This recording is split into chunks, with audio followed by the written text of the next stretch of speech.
Bismillahirrahmanirrahim. Assalamualaikum warahmatullahi wabarakatuh. Masih bersama kerdug.com. Pada kesempatan kali ini kami akan menyampaikan kabar terbaru untuk para tenaga honorer terkait dengan pengangkatan tenaga honorer menjadi ASN P3K tahun 2024, yaitu: catat, tidak semua tenaga honorer dalam database BKN akan mendapatkan NIP penuh waktu. Untuk mengetahui alasannya, silahkan simak video ini sampai selesai. Tapi sebelum kami lanjutkan, bagi rekan-rekan yang baru menemukan channel ini, tekan like dan subscribe-nya, dan juga tekan lonceng notifikasinya supaya nanti bisa mengetahui informasi terbaru terkait dengan seleksi P3K atau pengangkatan tenaga honorer menjadi ASN P3K tahun 2024. Sekarang mari kita simak dan cermati penjelasan yang ada di video ini supaya nanti tidak gagal paham.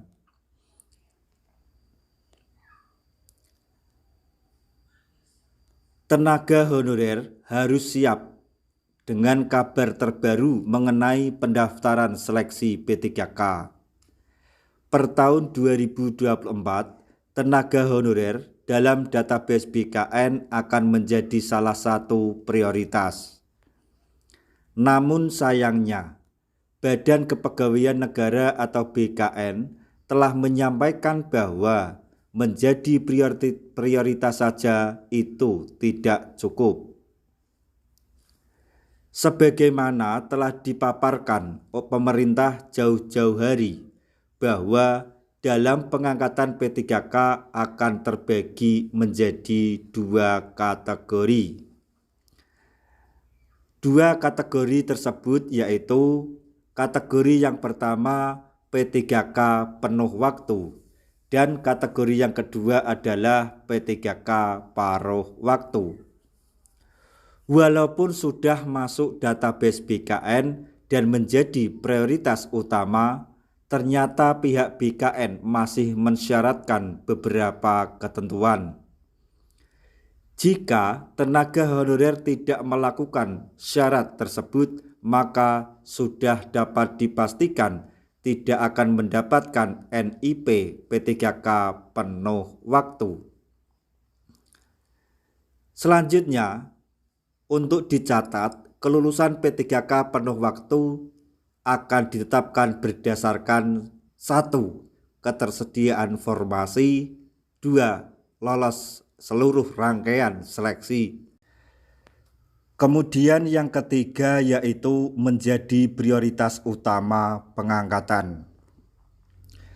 Sebagaimana yang ditetapkan dalam keputusan Menpan RB nomor 347 tahun 2024, kelulusan berdasarkan prioritas akan dilakukan secara berurutan, yaitu sebagai berikut.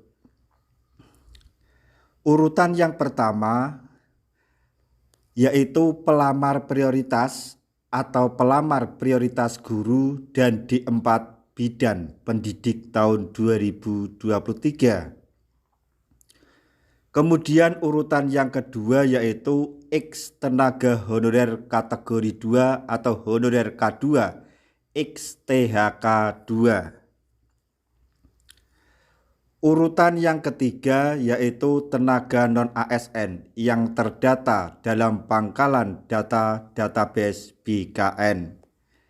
Dan kemudian yang keempat adalah tenaga non-ASN yang aktif bekerja di instansi pemerintah termasuk lulusan PPG untuk formasi guru di instansi daerah.